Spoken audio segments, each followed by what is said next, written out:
Tengan muy buenos días, amados hermanos. Dios les bendiga. Abramos nuestras Biblias en el Evangelio de Marcos.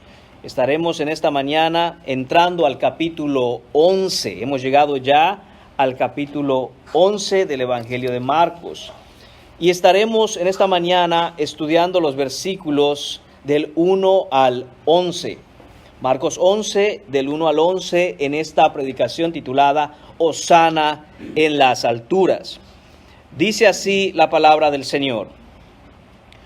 Cuando se acercaban a Jerusalén, junto a Betfagé y a Betania, frente al monte de los olivos, Jesús envió 2 de sus discípulos y les dijo: Id a la aldea que está enfrente de vosotros, y luego que entréis en ella, hallaréis un pollino atado, en el cual ningún hombre ha montado. Desatadlo y traedlo.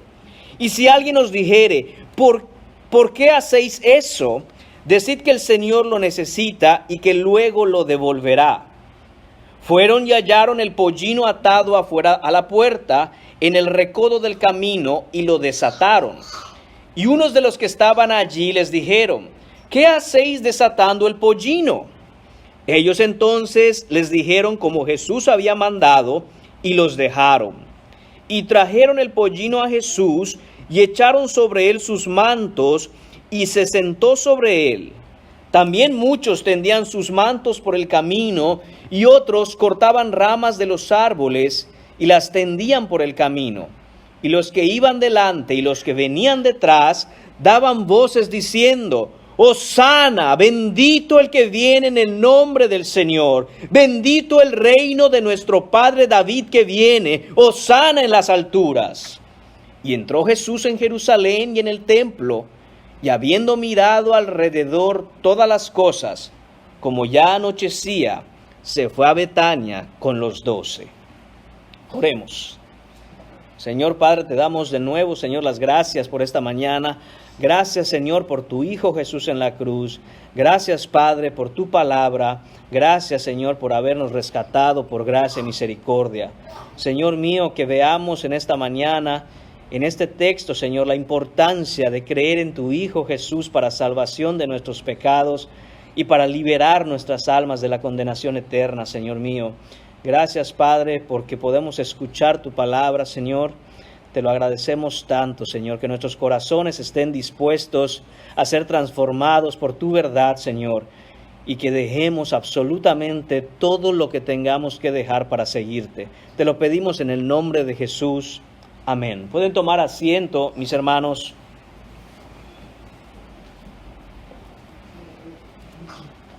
Hermanos míos, un domingo como hoy, pero del año 30, Jesús entró en Jerusalén. Y eso, hermanos míos, ha de ser para nosotros como cristianos algo muy importante que debemos entender a profundidad. ¿Qué es lo que significó y qué es lo que aún el día de hoy significa el hecho de que Jesús, como dije, un domingo como hoy, pero del año 30, entró montado en un pollino de asna a la ciudad de Jerusalén, la capital, por decirlo de alguna manera, de la ciudad o el pueblo de Dios? Hermanos míos, es muy importante creer en Jesús. Creo que todos podemos de alguna manera estar de acuerdo con esta afirmación. Es muy importante creer en Jesús. Pero ¿qué tan importante es poner nuestra fe en Jesucristo? Hermanos míos, es crucial. Es crítico, es esencial y es extremadamente importante. Porque creer en Jesucristo para salvación hace la diferencia entre la vida y la muerte. Sí, mis hermanos y amigos míos que me acompañan, escuchó usted bien. Creer en Jesús, poner nuestra fe en el Salvador para perdón de nuestros pecados y obtener así la vida eterna, es precisamente eso, la diferencia entre vivir y morir. Y no estoy hablando, por supuesto, de un vivir biológico, de un vivir físico, de un vivir médico, Por supuesto que todos aquí tenemos pulso en nuestras venas. Por supuesto que todos aquí estamos respirando. La pregunta es, ¿estamos nosotros en la vida eterna? ¿Tenemos vida espiritual o no? Es tan importante creer por fe en el Salvador Jesucristo porque solo Jesús es capaz de salvar.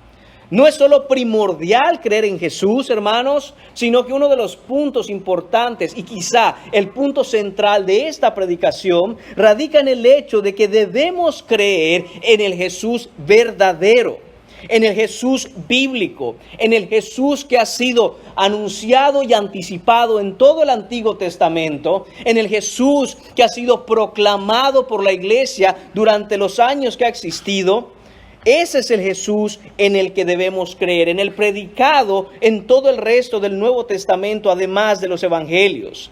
De otra manera, mis hermanos, estaremos engañándonos a nosotros mismos, creyendo en un falso Jesús que no puede salvar.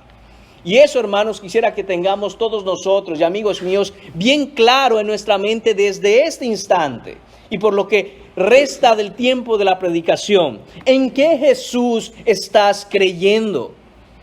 ¿Estás verdaderamente en la fe? Si uno te preguntara, ¿crees en Jesús? Y tú dices, sí. La siguiente pregunta es, cuéntame acerca de Jesús. ¿Quién es este Jesús en el que crees?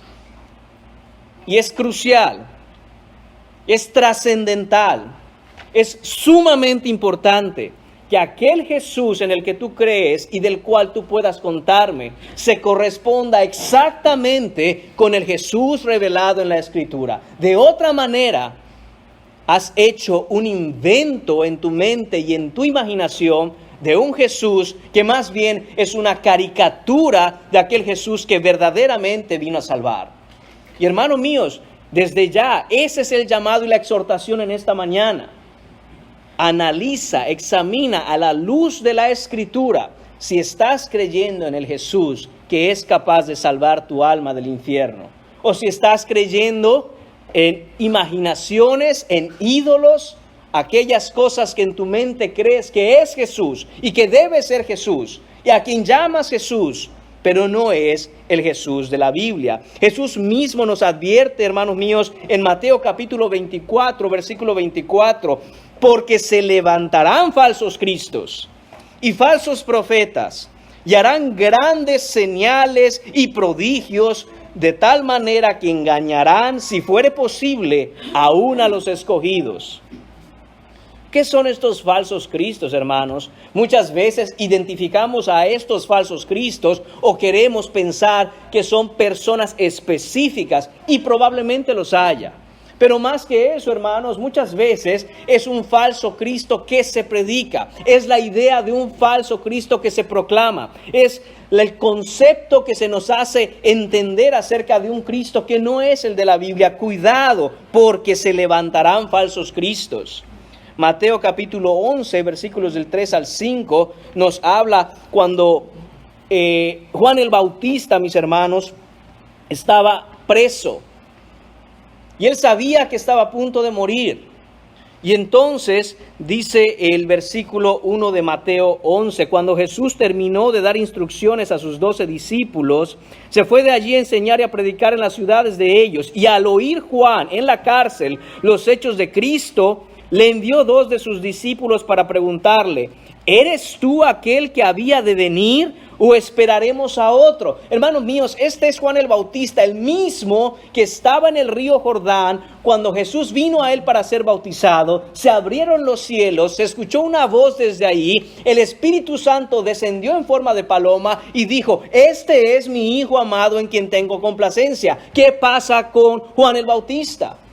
Hermanos, es duro cuando enfrentamos los desafíos y las aflicciones de la vida y nuestra fe empieza a tambalear. Y Juan desde la cárcel dice, vayan y pregúntenle a Jesús, ¿eres tú el Mesías? ¿Eres tú a quien hemos esperado? ¿O debemos esperar a otro? ¿Y qué contesta Jesús a estos discípulos a los que Juan el Bautista envió?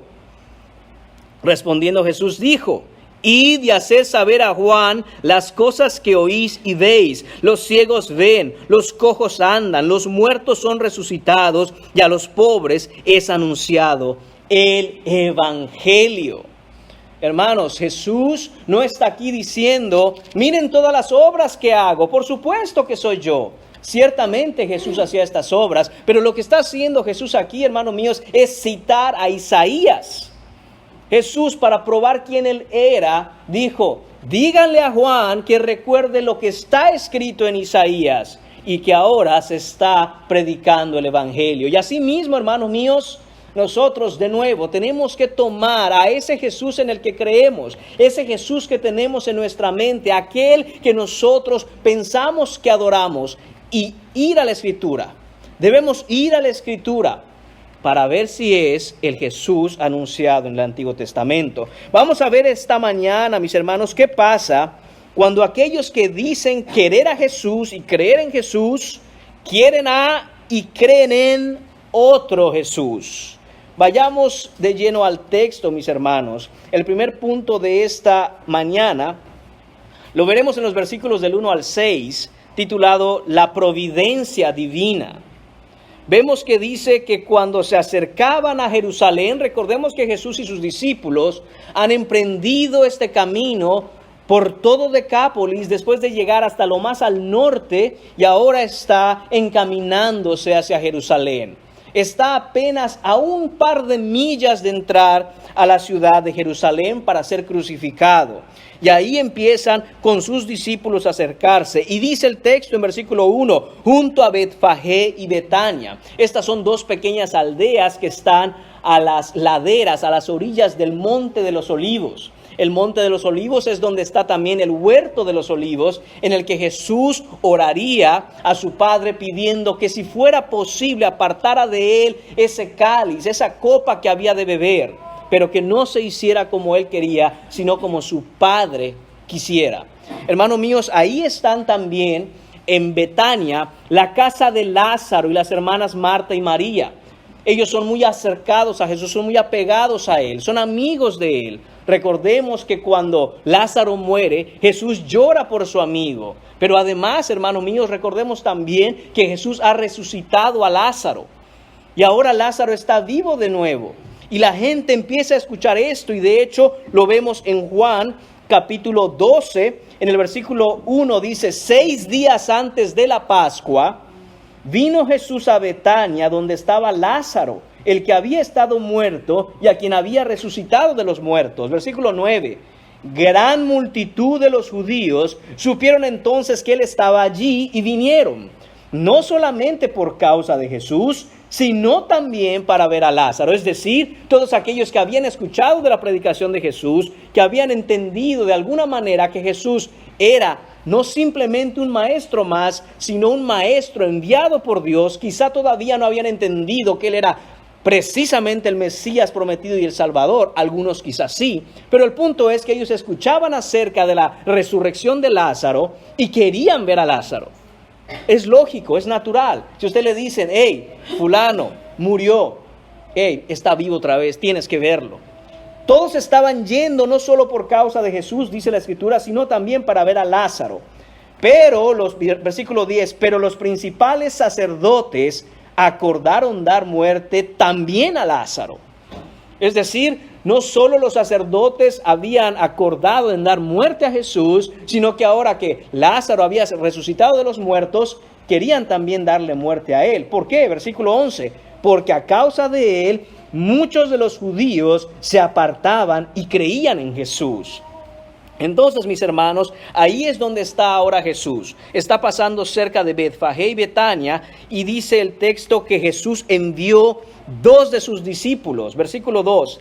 Y les dijo, id a la aldea que está enfrente de vosotros, y luego que entréis en ella, hallaréis un pollino atado, en el cual ningún hombre ha montado. Desatadlo y traerlo.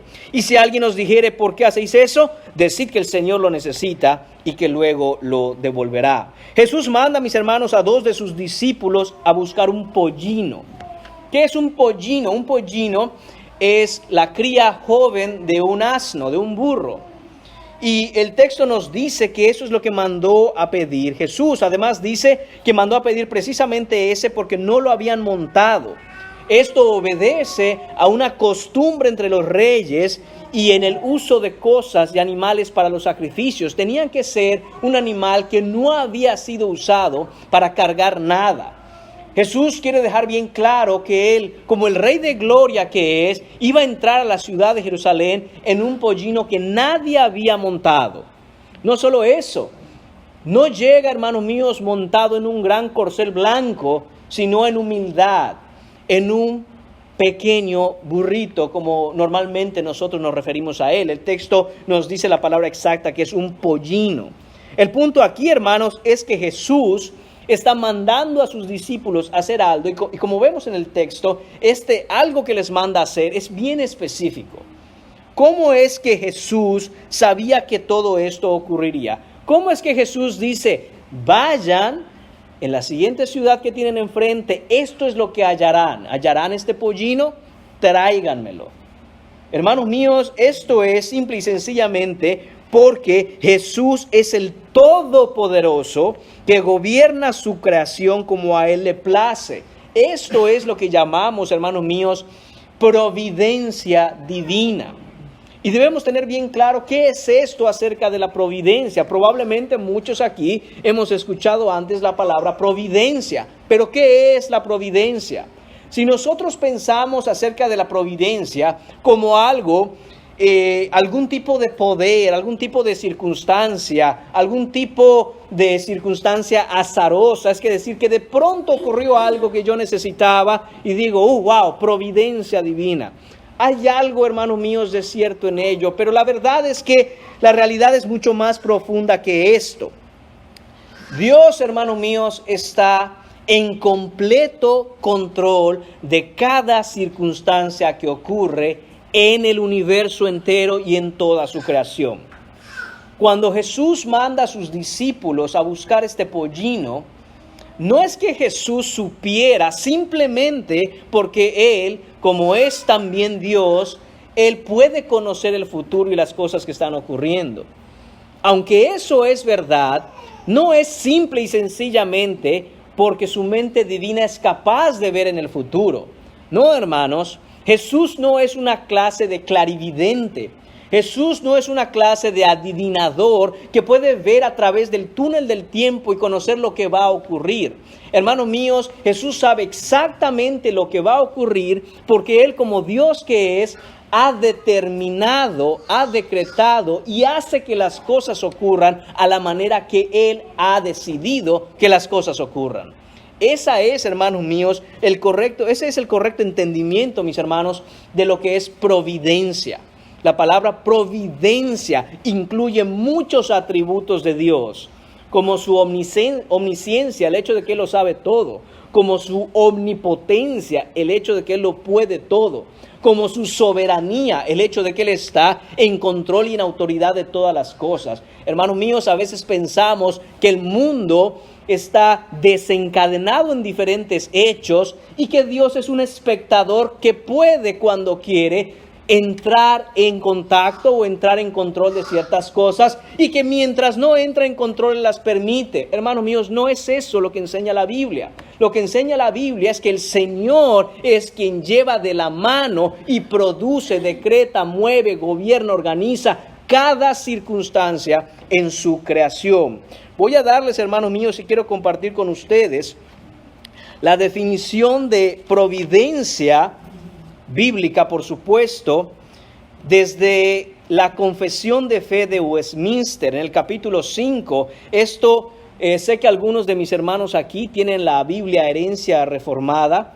Es una buena Biblia, es un recurso muy bueno. El que no la tenga, punto y aparte, un breve paréntesis, le haría muy bien adquirirla y leerla. Ahí van a encontrar en la parte final la Confesión de Fe de Westminster, y escuche usted cómo se define bíblicamente la providencia. Dice, Dios, el gran creador de todas las cosas, sostiene, dirige, dispone y gobierna todas las criaturas, todas las acciones de sus criaturas y todas las cosas, desde la más grande hasta la más pequeña, por su sapientísima y santísima providencia, conforme a su infalible presciencia. Note que dije presciencia, no presencia. Este es el conocimiento del Señor de todas las cosas desde el principio. Y el libre e inmutable consejo de su propia voluntad, todo para la alabanza de la gloria de su sabiduría, poder, justicia, bondad y misericordia. Eso es la providencia, hermanos míos. No es un hecho coincidente, no es una coincidencia maravillosa en donde Dios hizo algo y entonces dijimos, wow, eso fue providencia. Por supuesto que hay parte de ello, pero la realidad, mis hermanos, es el hecho de que Él ha organizado cada cosa. Y hermanos, nosotros debemos aprender a descansar en esa soberanía de Dios, en esa providencia divina, en la cual todos nosotros estamos viviendo, pensando a veces que Dios se ha olvidado de nosotros, que Dios simple y sencillamente está en su trono mirando a ver cómo le vamos a hacer para propagar el Evangelio, para crecer en santidad, para fortalecer nuestra fe. Hermanos, Dios está activamente haciendo todas las cosas, incluidas, hermanos míos, aquellas cosas que quizá no nos agradan, aquellas cosas que quizás son bien difíciles de entender, aquellas aflicciones, aquellos problemas en nuestra vida. Todo ello, hermanos míos, ha sido organizado para la gloria del Señor Jesucristo y para nuestro bien.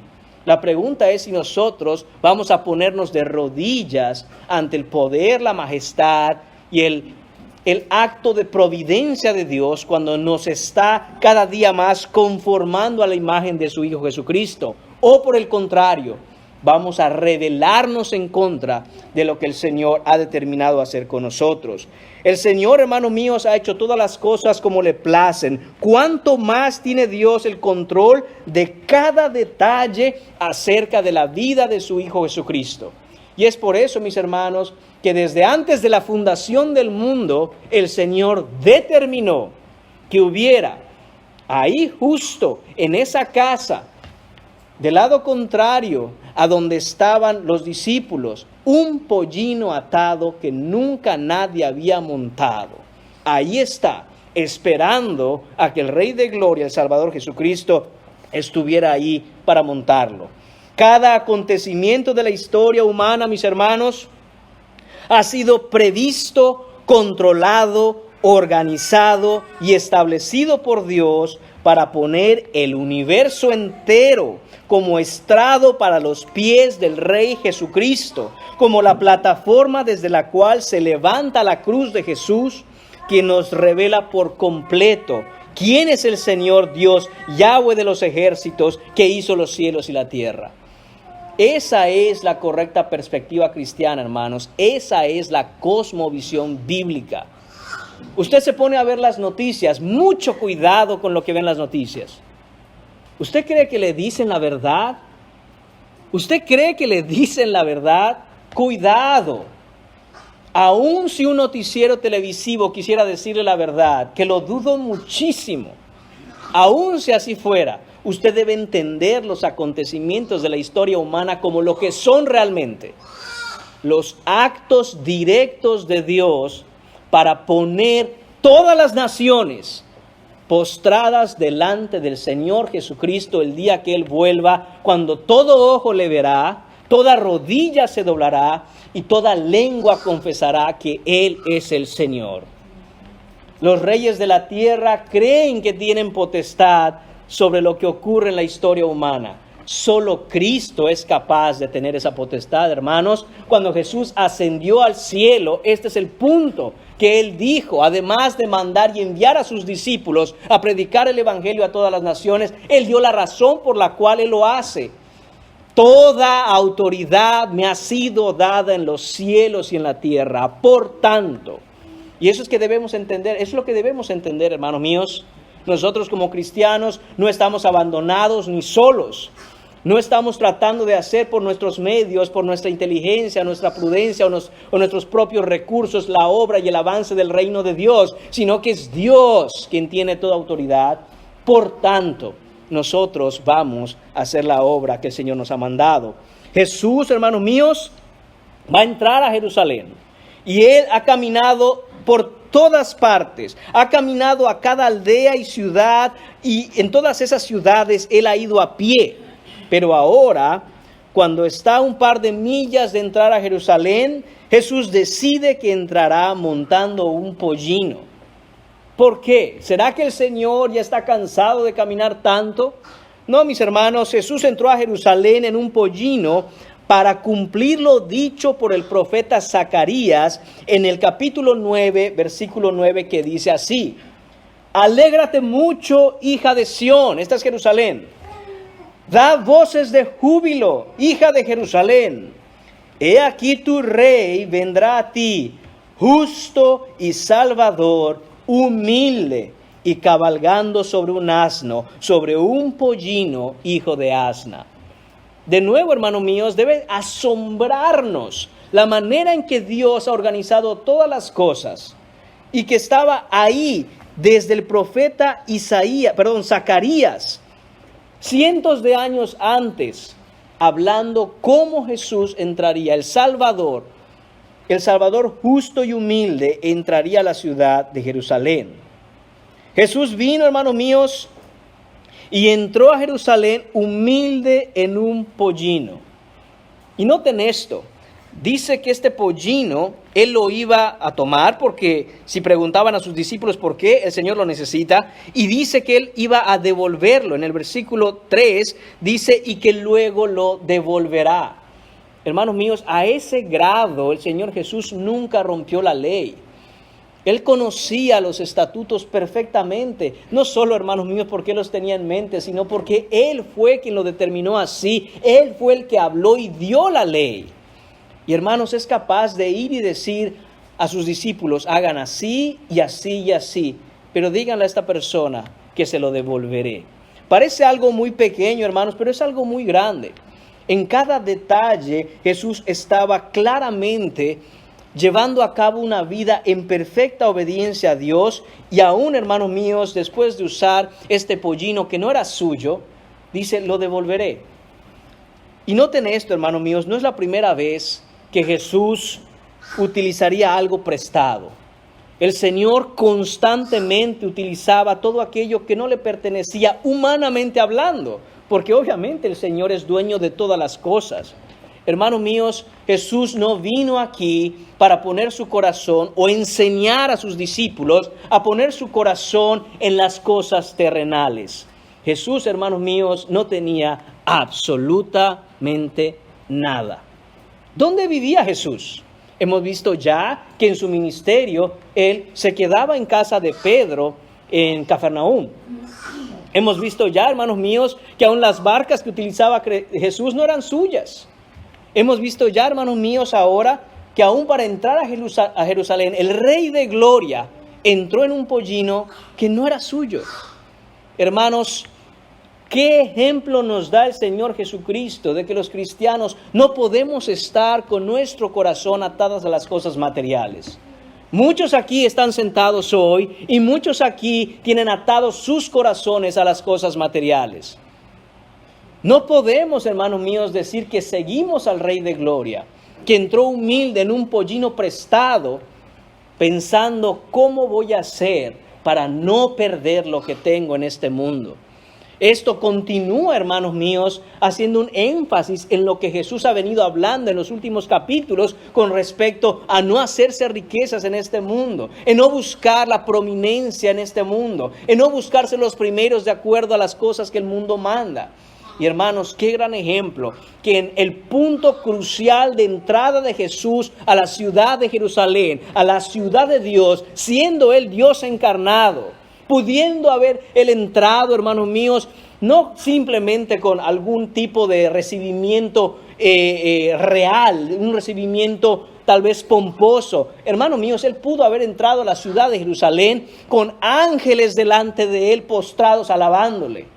Pero no lo hizo así, hermanos, porque este Salvador ha venido en humildad a morir en una cruz por los pecados de su pueblo.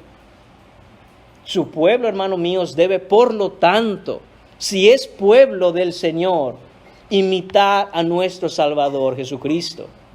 ¿Qué nos dice, hermanos míos, Efesios con respecto a esto? Sed imitadores de Dios como hijos amados. Imitad a Jesucristo. Y es un llamado de atención a nosotros, hermanos, para de nuevo verificar, examinar dónde está nuestro corazón. ¿Dónde está nuestro corazón? Es triste ver, mis hermanos, cómo se destruyen familias, y cuando vemos qué fue el hecho que hizo que estas familias se destruyeran, muchas veces entre una gran lista de pecados, el primero está porque amaron las cosas de este mundo. Porque vieron primero por su comodidad, por su seguridad material, dinero, posesiones. ¿Qué va a pasar conmigo el día de mañana? Debo asegurarme un futuro. No tienes ningún tipo de futuro si no estás creyendo en el Cristo bíblico. Todas las cosas que puedas tú tener pensando que son tu seguridad, serán de alguien más el día que mueras. No te las vas a llevar, eso lo sabemos. ¿Sabes cuánto le importa a Dios las posesiones que tienes? Cero, absolutamente nada. Y Dios va a probar que eso es verdad el día que tú mueras y el mundo siga girando exactamente igual como ha girado desde el principio en la creación. A nadie le importará en toda la creación el hecho de que tú ahora no estés aquí y hayas dejado tus cositas, que alguien más las tendrá. Debemos nosotros, hermanos míos, venir al Señor en arrepentimiento y fe y preguntarnos si la vida que llevamos está como está, destruida como está. Y el hermano Junior nos predicó acerca de Naamán el domingo pasado. Y solo Naamán sabía de su lepra cuando se iba a dormir, dijo el hermano. Así también muchos aquí, solo ustedes saben la condición en que se encuentra su alma cuando llega la noche y todo lo que haces. ¿Para qué será? Si tu alma está enferma e infectada de esa lepra que es el pecado. Si tu alma no está en Cristo Jesús y no has venido a la vida eterna. Pero nos vestimos todos los días y salimos y decimos, no, yo soy cristiano, yo creo en el Señor. ¿En cuál? En el que está en la Biblia, en el que está revelado en las páginas de la Escritura. ¿O has hecho en tu mente un tipo de Cristo que está de acuerdo en las cosas que haces y en la manera pecaminosa en la que vives? Cristo jamás estará de acuerdo con aquella vida pecaminosa que muchos aún continúan viviendo. Es necesario venir en arrepentimiento, hermanos, para perdón de pecados. Jesús vino y entró a Jerusalén humilde en este pollino. Él entró, hermanos míos, sin absolutamente nada, con un pollino prestado. Pero no nos confundamos. Debemos tener bien claro algo, que Jesús vendrá por segunda vez. Y cuando Jesús vuelva por segunda vez, no vendrá como un corderito, sino como un león. No entrará en un burrito, sino en un caballo blanco seguido de los ejércitos celestiales, como nos dice Apocalipsis capítulo 19, versículos 11 a 16. Y vendrá para destruir a sus enemigos. Estamos, hermanos míos, viviendo en el tiempo de la buena voluntad del Señor. Esto lo vemos en Isaías capítulo 61, versículos del 1 al 3. Recordemos que cuando Jesús estuvo en la sinagoga predicando, Él citó a Isaías capítulo 61, versículos del 1 al 3 y dijo, el Espíritu del Señor está sobre mí porque me ungió Jehová, me ha enviado a predicar buenas nuevas a los abatidos, a vendar a los quebrantados de corazón, a publicar libertad a los cautivos y a los presos, apertura de la cárcel, a proclamar el año de la buena voluntad del Señor. En ese tiempo estamos, hermanos, en el tiempo de la buena voluntad del Señor. Por eso es que hoy el Señor extiende su mano y extiende gracia a todo aquel que venga en arrepentimiento y fe. A todo aquel que se arrepienta de sus pecados es recibido por Cristo Jesús para darle vida eterna. Sin embargo, hermanos míos, ese versículo de Isaías no acaba ahí.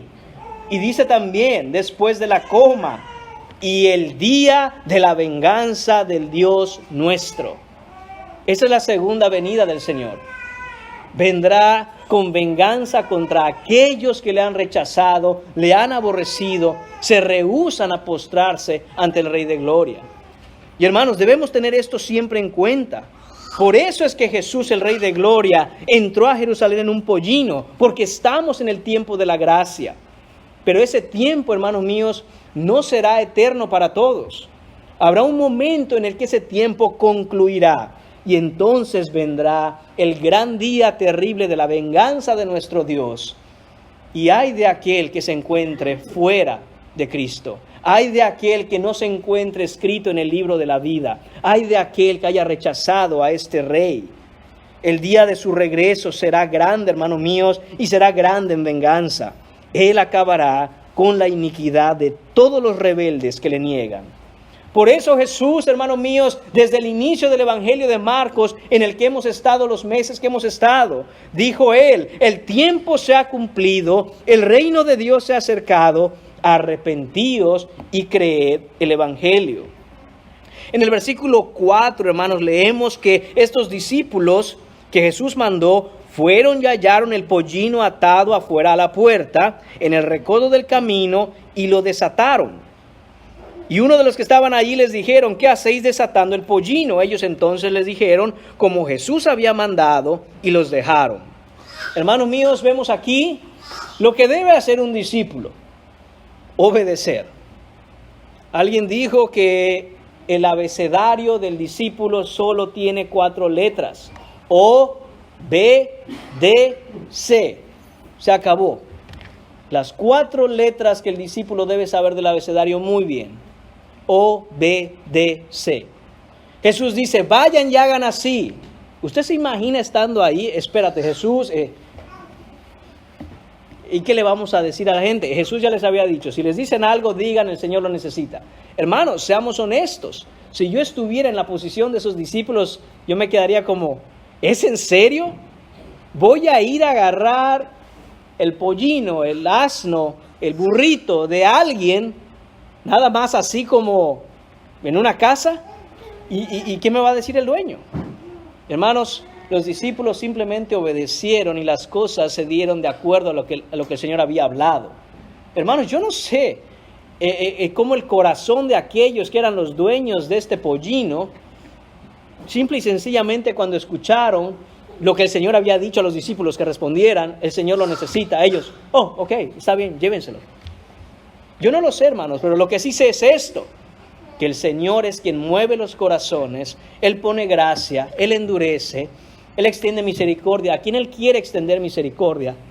Y aquí vemos, hermanos míos, cómo el Señor había preparado los corazones incluso de los dueños de este pollino. No solo eso, hermanos míos, cuando estudiamos el pasaje, esto era algo improbable. ¿Qué era improbable? Que estos discípulos encontraran precisamente este pollino atado fuera de la casa, porque no era la costumbre de la época. La costumbre de la época era que si alguien tenía animales de granja, tenía algún tipo de animal como un pollino, no lo tuviera frente a la casa, sino lo tuviera en la parte de atrás, junto con el resto de sus animales, si es que tenía. Entonces, todo, hermanos míos, era algo que los discípulos, si lo pensaban, era completamente improbable. Era como decir, esto es imposible. Pero bueno, ellos habían ya estado con Jesús y sabemos que aún batallaban con muchas cosas, pero creo que les había quedado claro ya que si Jesús decía algo había que hacerlo. Y esto es lo que hicieron ellos, hermanos míos. De la mismo modo nosotros a veces vemos los mandatos de la Escritura y pensamos, no, eso es lo que necesito, yo necesito otra cosa. Mira, la Escritura dice así, no, es que tú no me entiendes, dame algo práctico. Eso no va a solucionar el problema que tengo, eso no va a mejorar mi matrimonio, eso no me va a ayudar con mis hijos, eso no me va a dar de comer en el trabajo. Yo necesito algo más. No, mis hermanos, debemos llegar al entendimiento y a la convicción de que lo único que nos es necesario es Cristo Jesús. Lo único que nos es necesario es estar empapados de su palabra. Cuando hacemos de acuerdo a lo que Él manda, hermanos míos, el Señor no es hombre para que mienta, ni hijo de hombre para que se arrepienta. Si lo ha dicho, ¿no lo hará? Hermanos, eso es lo que debemos nosotros hacer. Jesús sabe, hermanos míos, por esa omnisciencia. Y recordemos, su omnisciencia no es, repito, que Él pueda ver a través del túnel del tiempo para saber lo que ocurrirá, sino que lo sabe porque Él ha ordenado que así sea. Un ejemplo que puedo darles para quizá hacer más claro este punto, hermanos. Imagínese que usted deja en la casa algo sobre la mesa. Y entonces después, estando usted quizá en un cuarto o fuera de la casa, le dice a su hijo, hijo, ve por favor, y ahí sobre la mesa vas a encontrar tal y tal y tal, tráemelo. El hijo debe obedecer. Cuando el hijo va, lo encuentra ahí. ¿Por qué? No porque usted sabía el futuro y veía en el túnel del tiempo para saber qué pasó, sino que usted sabe lo que está diciendo porque es usted quien puso eso ahí. Y el hijo debe obedecer, es todo. Así, hermanos míos, cuando nosotros pensamos acerca del futuro, de nuestras vidas, de la iglesia, del mundo, hermanos, debemos saber que Dios ha declarado lo que será, ha declarado lo que será en el fin desde el principio. Él ha declarado todo así. Él llama a las cosas que no son como si fueran, porque Él sabe precisamente cómo ha organizado la historia de la humanidad. No nos sorprendamos, hermanos míos, cuando estemos pasando, dice Santiago, a través de diversas pruebas. El Señor las ha puesto ahí por una razón y no para nuestra destrucción, sino para fortalecer nuestros corazones en fe, para que nosotros le conozcamos a Él cada día más. Lo peor que puede hacer un cristiano, y aún una persona que no sea cristiana, es rehusar a la voluntad de Dios y decir, yo no quiero pasar por eso, voy a buscar mi propio camino. No, mis hermanos, debemos nosotros venir en humildad a reconocer que Dios sabe lo que está haciendo y no nosotros.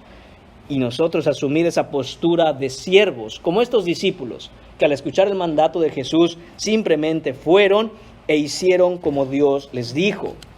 Debemos reconocer, hermanos míos, que no todo lo que vivimos y no todo lo que nos pasa nos es agradable. Pero todo lo que el Señor manda y todo lo que el Señor hace en nuestra vida es para su gloria y nuestro bien y es agradable, hermanos míos. ¿No eso dice Romanos capítulo 12? Que debemos comprobar cuál sea la voluntad de Dios, que es santa, agradable y perfecta. Quiero compartirles también, hermanos, un versículo, de hecho un pasaje en Romanos capítulo 8, que estoy seguro que ustedes ya conocen. En Romanos capítulo 8, el versículo 28 dice, y sabemos que a los que aman a Dios, todas las cosas les ayudan a bien. Esto es, a los que conforme a su propósito son llamados. Hermanos, creemos esto. Creemos lo que está escrito en nuestra Biblia. Hermanos, debemos reconocer que cuando las cosas no van bien, muchas veces ni siquiera se nos acuerda que Dios está haciendo todas las cosas para nuestro bien y para su gloria. Pero quiero que leamos esto de nuevo. Note usted que dice, sabemos, esto es, estamos convencidos, tenemos la seguridad, no dudamos de esto, lo conocemos. Sabemos que a los que aman a Dios,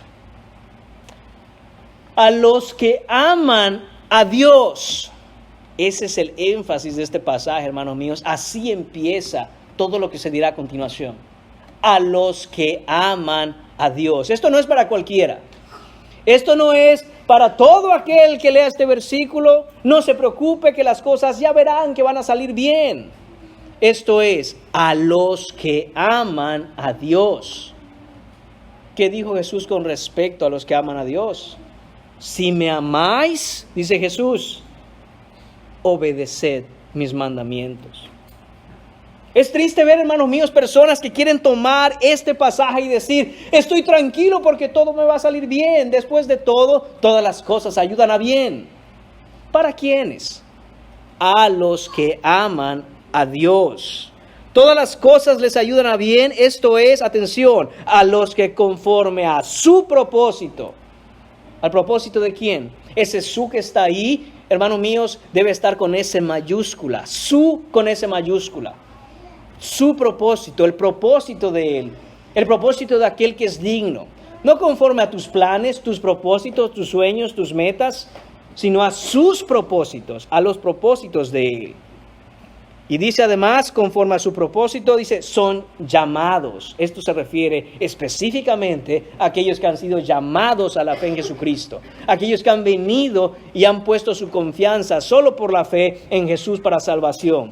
Ellos son los llamados. Ellos son sus escogidos. Y esto lo confirmamos cuando seguimos leyendo el versículo 29. Y dice, porque a los que antes conoció, también los predestinó para que fuesen hechos conformes a la imagen de su Hijo. Ahí está el propósito de aquellos que han sido llamados, ser conformados a Jesucristo. ¿Qué es eso? Desarrollar en nosotros el carácter, las virtudes, la piedad de aquel que es santo. Ese es el cristianismo, mis hermanos, y todo lo que no sea como esto es una mentira. Cristo no vino, encarnó y murió en una cruz para darte tu mejor vida ahora, para traerte prosperidad, recursos, riqueza. No, mis hermanos, Él vino a morir por los pecados de aquellos que estaban condenados, pero que por la fe ahora son hechos salvos y ahora está conformando sus corazones, su carácter a las virtudes perfectas de Jesucristo. Y poco a poco, mientras nosotros caminamos por la vida cristiana, nuestro carácter va siendo más manso, con más amor, con más fe, mansedumbre, bondad. El fruto del Espíritu Santo que vemos en Gálatas capítulo 5, eso empieza a crecer en el corazón del cristiano. Para eso es que vino Cristo, a rescatarnos. Entonces, hermanos míos, regresando a nuestro pasaje de hoy, vemos cómo estos discípulos obedecieron a su maestro, se hicieron las cosas conforme a su propósito, y así nosotros mismos debemos siempre, hermanos, ir en arrepentimiento y fe a Jesús y estar sometidos a su voluntad y dejar, hermanos míos, tanto pleito, contienda, tantas cosas, hermanos míos, que no benefician al alma, tantas cosas, hermanos míos, que solo manchan el testimonio de Jesús, porque andamos diciendo por ahí que somos cristianos. Cuidado. En Romanos capítulo 2, el Señor a través de Pablo reprende a aquellos fariseos que se jactaban de ser el pueblo de Dios, y Él les dice que a causa de ellos, por lo que ellos hacían, el nombre del Señor era blasfemado entre los gentiles. Que no seas tú uno de ellos que dice soy cristiano, pero entre los gentiles, entre los no creyentes, blasfeman el nombre de mi Señor, de tu Señor si eres cristiano, a causa de cómo tú te comportas y llevas tu vida. Eso, hermanos míos, es algo bien serio. Pasemos al punto número 2 de esta mañana, que se titula Una adoración confundida. Versículos 7 y 8, dice el Señor: y trajeron el pollino a Jesús y echaron sobre él sus mantos, y se sentó sobre él. También muchos tendían sus mantos por el camino, y otros cortaban ramas de los árboles y les tendían por el camino, y los que iban delante y los que venían detrás daban voces diciendo: Hosana, bendito el que viene en el nombre del Señor, bendito el reino de nuestro padre David que viene, Hosana en las alturas. Hermanos míos, Jesús entra una vez ya montado. Mire que ni siquiera tenían una montura apropiada para él. Sus discípulos tuvieron que despojarse de sus mantos, de las ropas que tenían, para hacerle una montura. Se sube Jesús y empieza a entrar a Jerusalén. ¿Y qué pasa? Las multitudes gritaban, hermanos míos. Las multitudes aclamaban a Jesús, lo ovacionaban, exaltaban al Señor. Tenemos que entender que Jerusalén estaba llena a reventar por las multitudes que llegaban de todas partes, mis hermanos, para celebrar la Pascua. Cada año se festejaba la Pascua en memoria de la liberación que Dios había hecho de su pueblo de la esclavitud de los egipcios. Y ellos festejaban cada año esto, hermanos míos. ¿Cuánta gente había allí? Se registra que cada año en Jerusalén podían llegar, hermanos míos, un promedio de entre 2 a 2,5 millones de personas. La ciudad estaba completamente llena.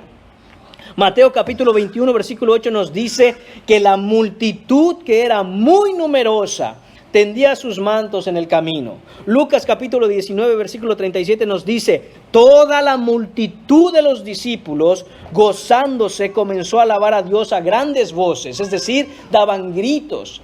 Dice las multitudes de sus discípulos, esto es, no solo los 12 que siempre lo acompañaban, sino que todos aquellos que habían escuchado la enseñanza de Jesús, ahora estaban ahí para festejar la Pascua y venían a Jesús y veían entrar, y entonces todos gritaban, todos lo ovacionaban, todos lo exaltaban. Juan capítulo 12, versículos 12 nos dice: grandes multitudes que habían venido a la fiesta de la Pascua, al oír que Jesús venía a Jerusalén, tomaron ramas de palmera y salieron a recibirle. Hermanos, estas eran miles y miles y miles de personas recibiendo a Jesús al entrar a Jerusalén en ese pollino de asna. Quizá nuestra mente, hermanos míos, se esfuerza y es difícil que entendamos e imaginemos la magnitud del número de esas multitudes a la entrada de Jerusalén recibiendo a Jesús. Quizá lo pudiéramos comparar, hermanos míos, con un equipo quizá de fútbol, de algún tipo de deporte, en donde está jugando la gran final de cualquiera que sea ese deporte, fútbol, básquetbol, lo que sea, béisbol. Y entonces están ahí todos los fanáticos en un gran estadio. Y entonces el equipo de casa hace una anotación, un gol, una canasta, un home run, lo que sea. Y entonces las multitudes empiezan a gritar emocionadas a todo pulmón. Esto es lo que estaba pasando cuando Jesús entró. Empiezan a ver a Jesús entrar. Y la gente, hermanos míos, se vuelve loca de emoción por ver a Jesús entrando en ese pollino de asna. Estas eran, como dije, hermanos míos, grandes multitudes, miles y miles de personas, algunas delante de él, algunas detrás de él le seguían.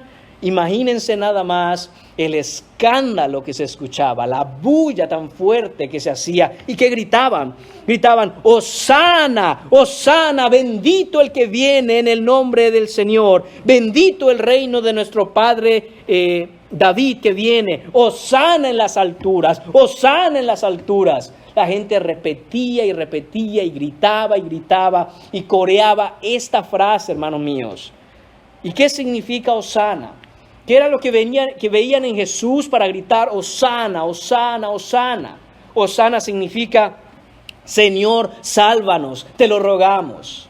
Era como ver a Jesús y decirle: Jesús, Señor, sálvame, sálvanos.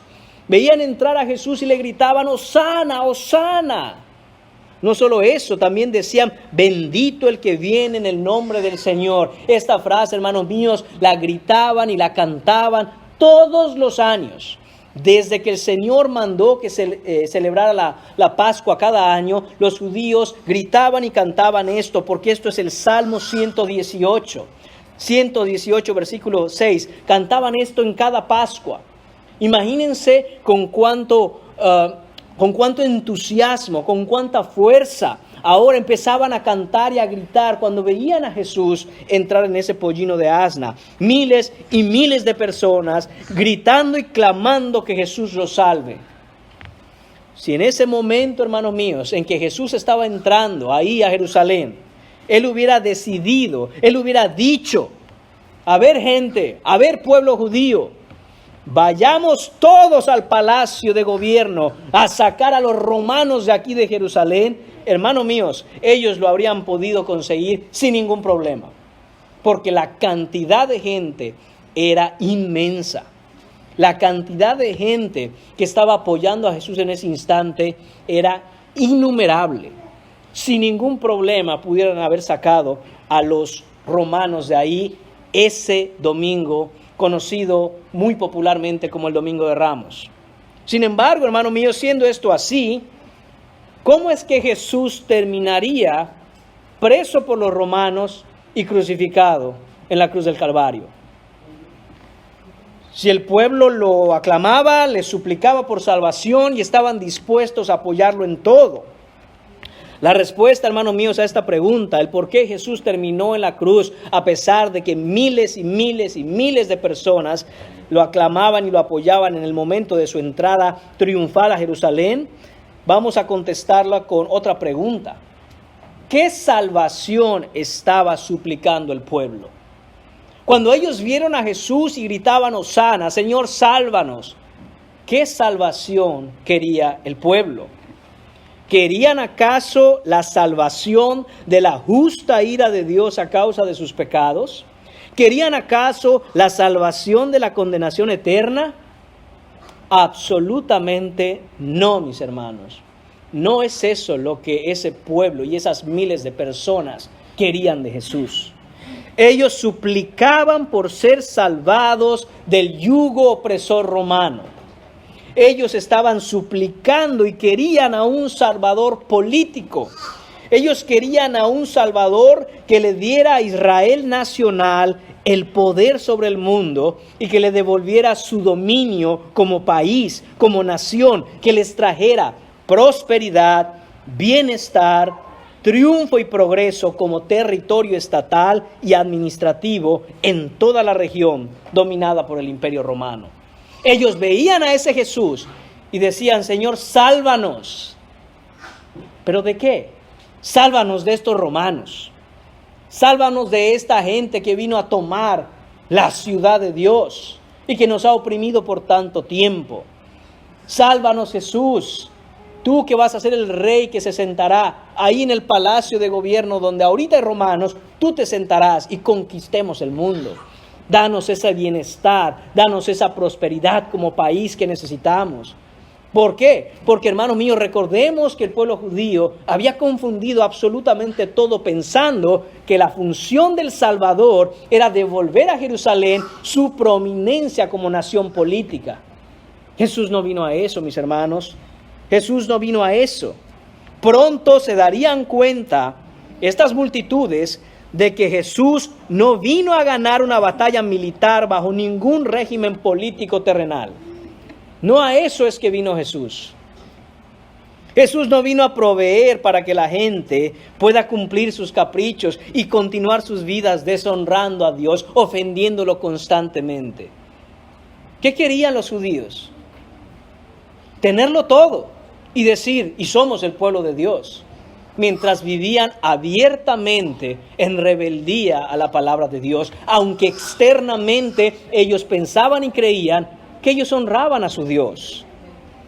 Hermanos míos, pronto se darían cuenta a estas multitudes que de hecho Jesús no vino a acabar con los romanos, sino vino a acabar con los rituales judíos, con las tradiciones y las costumbres carentes de la verdad, carentes de Dios.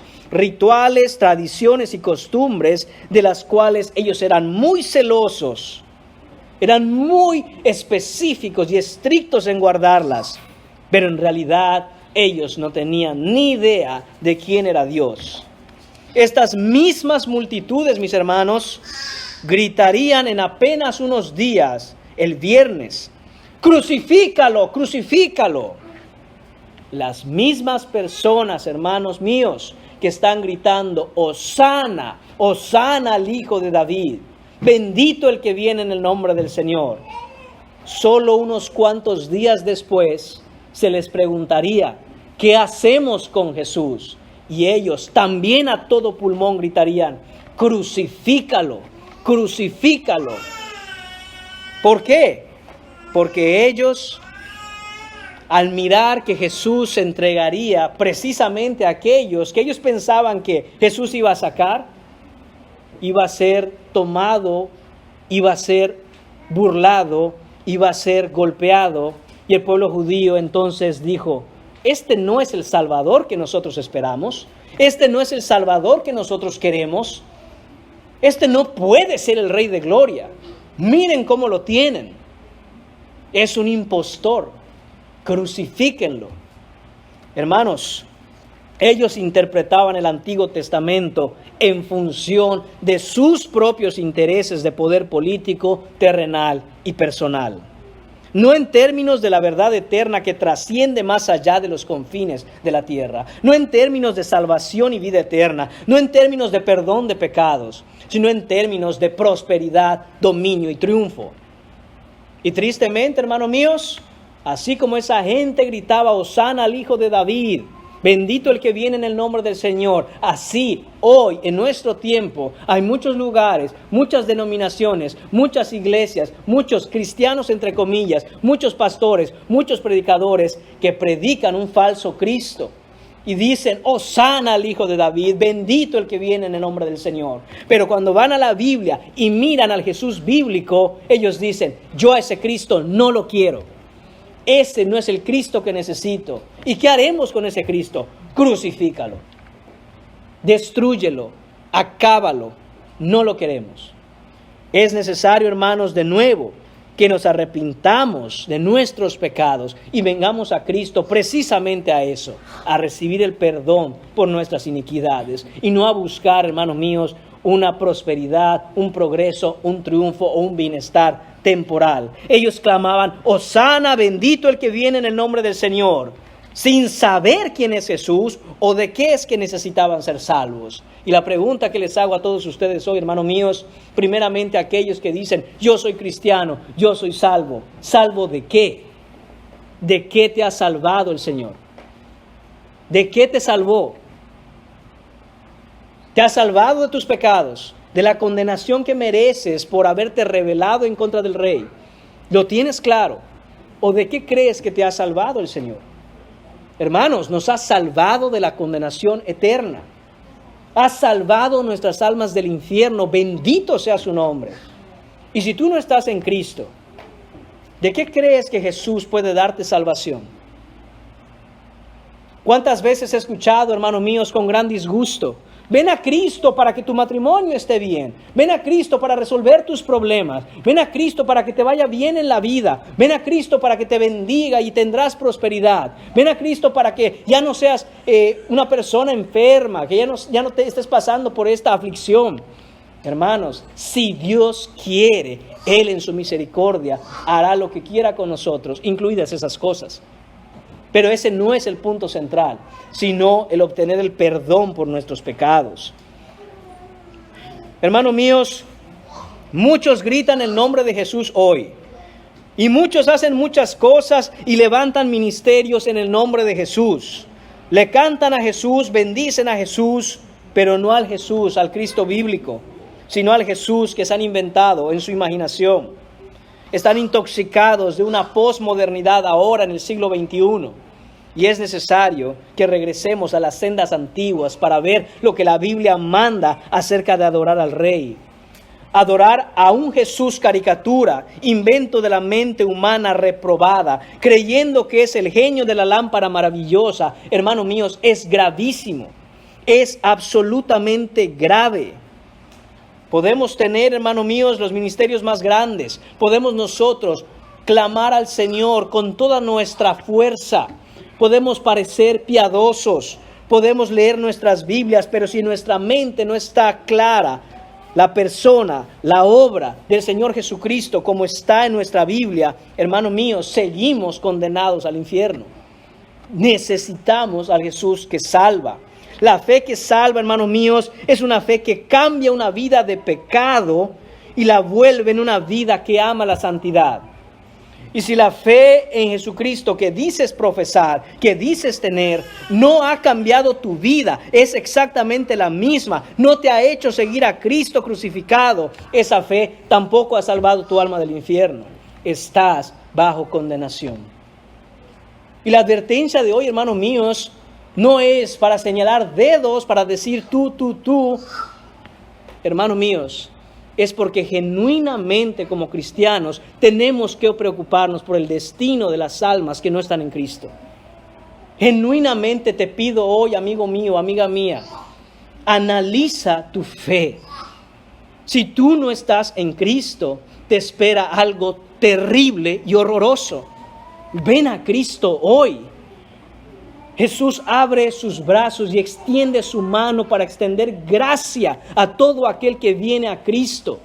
Deja lo que tengas que dejar. Date la vuelta y olvida tu vida pasada. He aquí en Cristo todas las cosas son hechas nuevas. Porque el que está en Cristo, nueva criatura es. Las cosas viejas pasaron. Ven a Cristo. Él murió en esa cruz. Entró triunfante en Jerusalén. Y aunque su pueblo lo rechazó, todo el que lo reciba se le da potestad de ser hecho hijo de Dios. A los suyos vino, pero los suyos lo rechazaron. ¿Qué harás tú? ¿Qué harás tú con Jesucristo? Dirás, yo no necesito a ese Cristo, crucifíquenlo. O dirás, ese es precisamente al Salvador que yo necesito, porque solo Él puede salvarme de la condenación de mis pecados.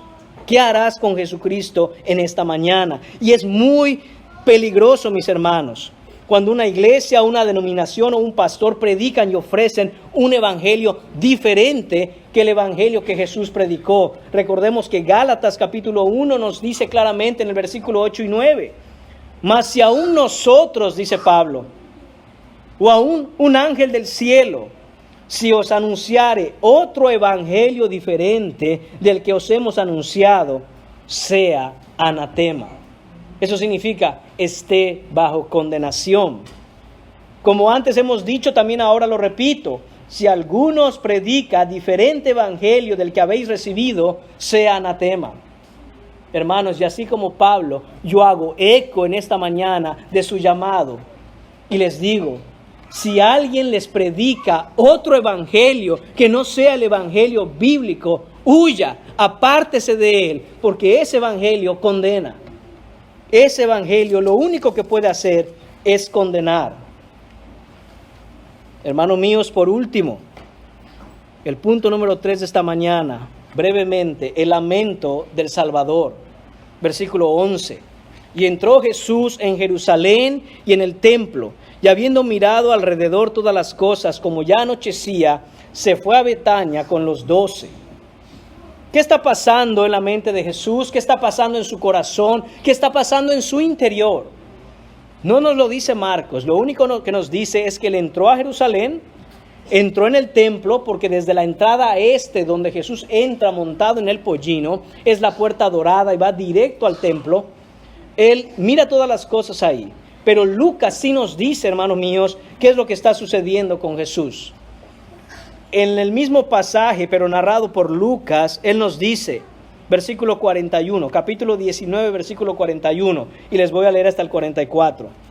Y cuando llegó cerca de la ciudad, al verla, atención, lloró sobre ella.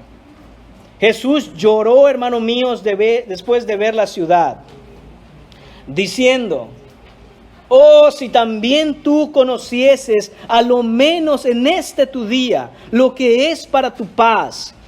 Mas ahora está encubierto de tus ojos, porque vendrán días sobre ti, cuando tus enemigos te rodearán con vallado, y te sitiarán, y por todas partes te estrecharán, y te derribarán a tierra, y a tus hijos dentro de ti, y no dejarán en ti piedra sobre piedra, por cuanto no conociste el tiempo de tu visitación.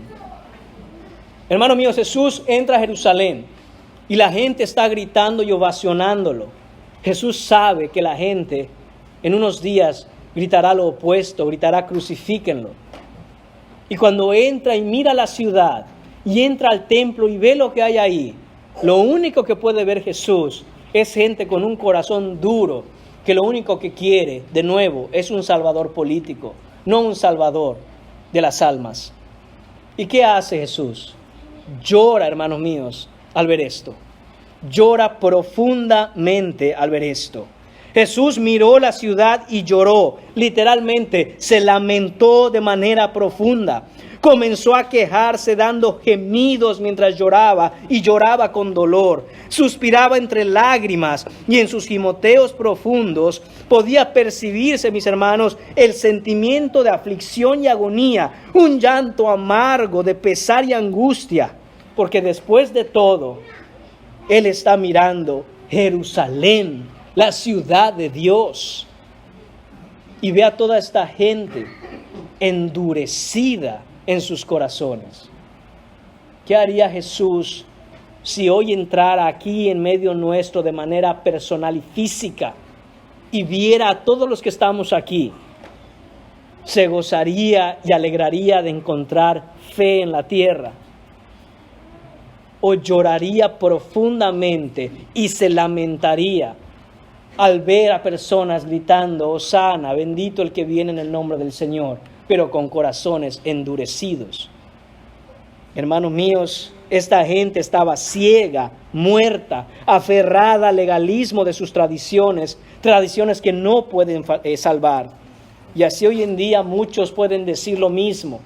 Pero yo estoy bien con Dios porque tengo mi religión tengo.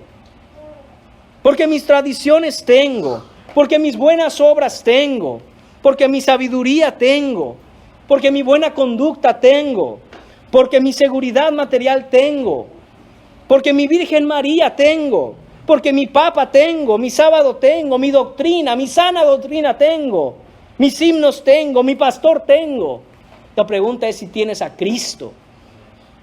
Tú puedes tener absolutamente todo esto, pero ninguna de esas cosas evitará que ardas en el infierno. Solo Cristo, solo la salvación que Cristo ofrece y que tú puedes obtener de Él, evita esa condenación. Solo la fe en Jesucristo, Dios el Hijo encarnado, crucificado, enterrado y resucitado al tercer día, puede darte esa salvación porque Él es el Rey de gloria. Hermanos míos, debemos adorar al único Jesucristo, al Jesucristo de la Biblia. Y debemos afligirnos, hermanos, cuando vemos a otros adorando un Cristo diferente. Aprendamos de Jesús, hermanos, que con dolor en su corazón miró a aquellos con un corazón endurecido. Y nosotros clamemos también por nuestras almas y por las almas de aquellos que nos rodean, que aún no conocen el Evangelio. Es fácil molestarnos, es fácil irritarnos, es fácil frustrarnos cuando vemos a otros adorando falsos dioses, una falsa religión vacía y sin verdad. Pero en verdad nosotros amamos al Señor y las almas de estas personas para afligirnos y llorar como Jesús lloró sobre Jerusalén. Hermanos, que ese sea nuestra actitud y nuestro llamado para llevar el Evangelio a otros. Oremos. Señor Padre mío, te damos las gracias en esta mañana por la compasión, el amor y la gracia que nos das a través de tu Hijo Jesucristo, el único que es digno. Señor, que nuestro corazón de manera personal y también como congregación y como iglesia sea precisamente la proclamación, Señor, de aquel que es digno, Jesucristo revelado en la Escritura. Padre, quita de nosotros todo engaño, quita de nosotros toda venda, Señor, que cierra nuestros ojos, destapa nuestros oídos, que podamos oír, ver, pensar, vivir para el Señor Jesucristo. Y no, Señor, para los afanes de este mundo, porque los deseos de los ojos y la vanagloria de la vida no provienen del Padre, sino del mundo. Señor, pero los que estamos en ti, haznos amar cada día más tu palabra, porque tus palabras, Señor, no pasarán. Ellas permanecerán para siempre. Te lo pedimos en el nombre de tu Hijo Jesús. Amén.